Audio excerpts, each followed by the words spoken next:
Por ter acontecido tudo isso, todo mundo vai achar que todas as mortes foram em decorrência disso? O que a senhora diria se levantasse essa dúvida? Olha, eu, sinceramente, eu gostaria que fosse uma morte natural, por causa do acidente. Sinceramente, como ser humano, espero, né, que seria isso, sabe? Para eu não sofrer mais, assim, mais do que já estou sofrendo. Se as acusações contra os médicos do Hospital Evangélico de Curitiba forem de fato verdadeiras, não se trata de eutanásia, mas de homicídio. Em nenhum país do mundo, mesmo nos que têm as leis mais liberais, os médicos podem abreviar a vida de alguém sem o consentimento do paciente ou da família. Quando se fala em eutanásia, é comum ouvir que muitas pessoas preferem a morte em vez de uma vida na cama, sem autonomia. Voltamos agora ao caso da advogada Leide Moreira, uma mulher que perdeu todos os movimentos do corpo devido a uma doença chamada esclerose lateral amiotrófica. Ela não consegue nem mesmo piscar os olhos. Precisa da presença constante de uma enfermeira para manter as vistas lubrificadas. Como é que era a vida da sua mãe antes dela ficar doente? O que ela fazia? Conta pra gente. Ela tinha uma vida assim muito dinâmica, agitada. Ela é uma mulher que sempre se cuidou, sempre fez esporte, sempre assim muito presente, alegre, feliz. E de repente a gente se deparou com uma doença que a gente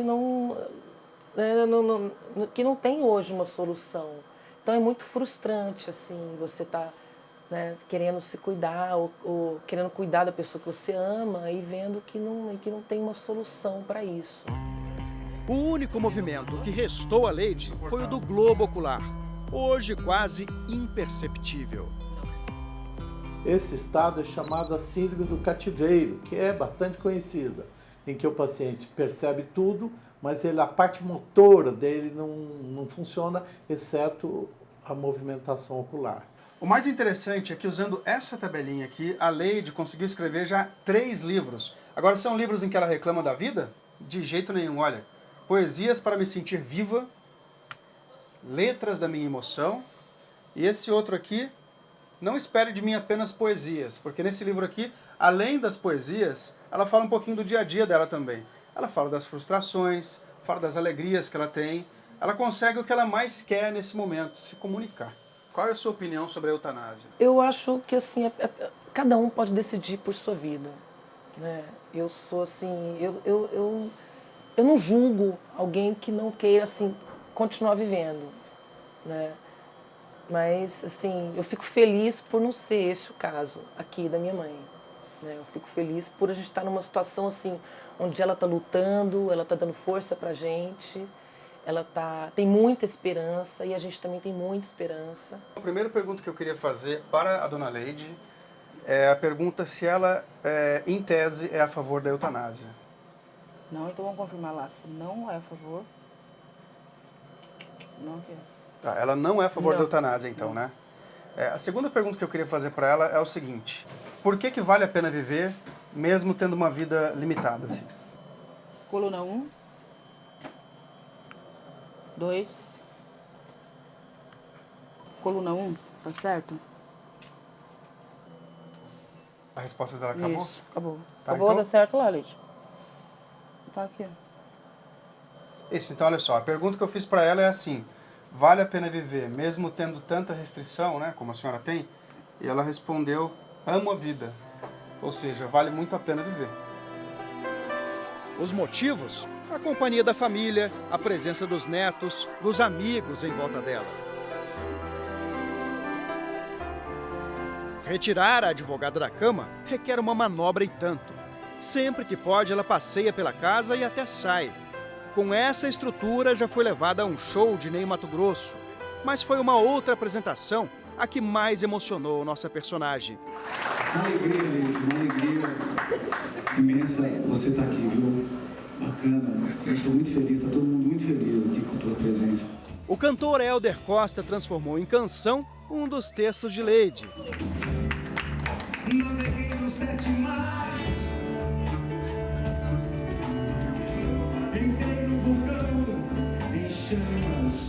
E é assim, com um corpo frágil, mas com uma mente riquíssima, que Leide Moreira acha que a vida continua a valer a pena.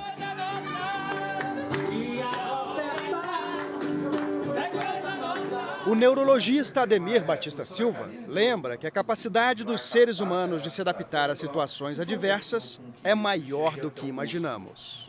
E se adaptam. Se você vê pessoas que estão tetraplégicas, a gente vê esse exemplo, a pessoa ela não se importa muito que ela tem essa dificuldade. Às vezes ela até fala, é difícil, etc. Mas aquilo para ela, o importante é aquele pouquinho que tem. É que às vezes nós estamos acostumados com muito que nós temos, que nós achamos que quem tem pouco não mereça, nem aquele pouco, que é muito difícil. A minha mãe é uma mulher corajosa, sensível, inteligente. Ela sabe o que ela quer e o que ela não quer, né? Ela é uma mulher muito generosa, né? E é uma pessoa que ama a vida. Buscando a alegria, tudo vira poesia. Uma doença terminal não é motivo para desânimo, pelo contrário, pode ser até motivação para continuar vivendo. De onde vem a força desses pacientes? Eu tive a opção de fazer ou não a quimioterapia, porque era só 10% de chance de cura. Mas eu optei a correr atrás dos outros 90%. E o anjo da morte? Quem é a mulher que prepara o veneno fatal?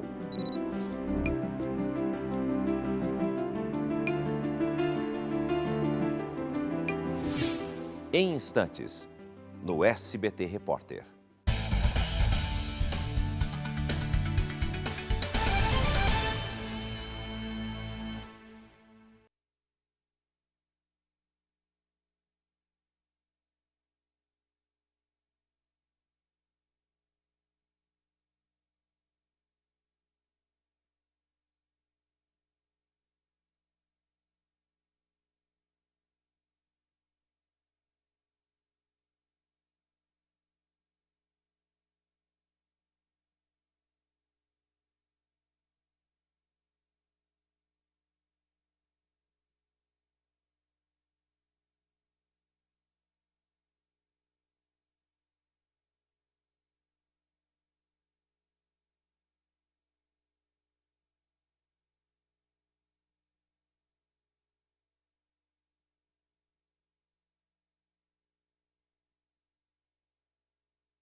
Muitas vezes, um diagnóstico pode levar o paciente ao desespero. Prever o sofrimento e pensar na proximidade da morte é um período de muitos questionamentos. Como viver? Por que viver?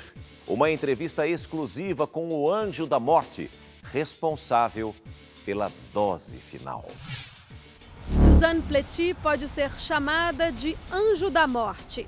Em 9 anos, já ajudou mais de 160 pessoas a interromper a vida. A última foi uma mulher de 93 anos que acabou de morrer. Elle m'a récité à 93 ans. Suzanne conta que a mulher tinha uma ótima memória. Ela recitou poemas que escreveu para a mãe e para o marido há 48 anos. Pour son mari, de très longs poèmes. E por que ela veio partir? Pergunto, por que ela decidiu morrer se estava tão bem?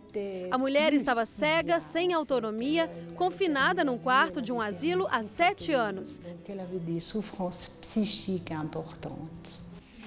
Mas até quem está acostumado com o último suspiro se sente mal. Horriblement mal. Eu sinto uma dor, fico triste, diz o anjo da morte. Mesmo que tenha encontrado essas pessoas 2 ou 3 vezes, é triste ver a família sofrer, chorar. Cansa, é um estresse forte, porque durante um acompanhamento a gente se pergunta muita coisa. Para se convencer de que o trabalho que faz é por uma boa causa, ela guarda as cartas de agradecimento que recebe das famílias das pessoas que morreram. Em uma delas está escrito: "Obrigada de todo o meu coração a esse anjo que nesse dia magnífico de setembro soprou docemente sobre a alma de meu adorado pai, para ajudá-lo a voar em direção a um novo sol." Isso me tranquiliza, garante Suzane. Ler essas cartas ajuda a não sentir culpa e ter certeza que eu ajudei pessoas. Aqui na Suíça, todos os anos são feitos cerca de 500 suicídios assistidos. Mas acabar com o sofrimento ainda é um dilema para muitas famílias, como mostra no interior de São Paulo o repórter Marcelo Torres.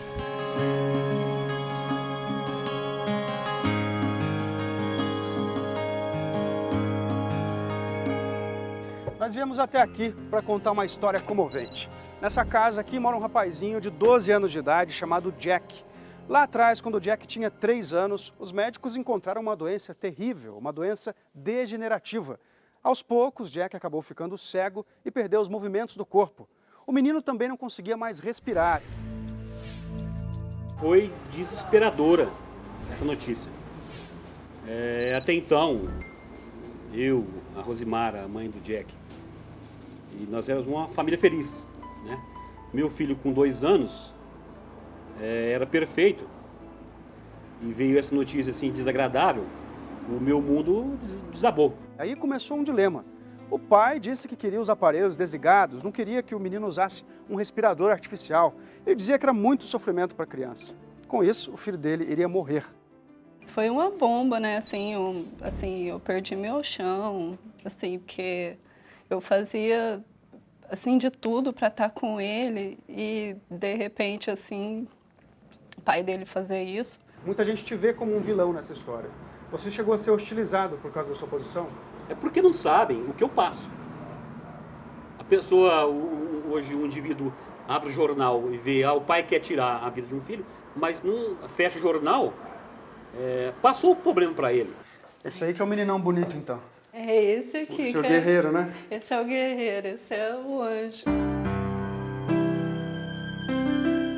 Tem sempre que estar virando ele para não dar ferida. Tem os medicamentos, as dietas, tudo tem horário certo.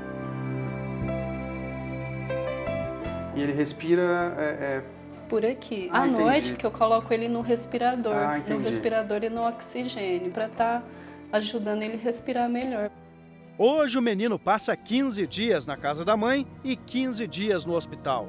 O pai desistiu de brigar para que os aparelhos fossem desligados. E a mãe está aliviada com a segurança de manter o filho vivo, mesmo sabendo que ele provavelmente não tenha nenhuma consciência do que acontece ao redor.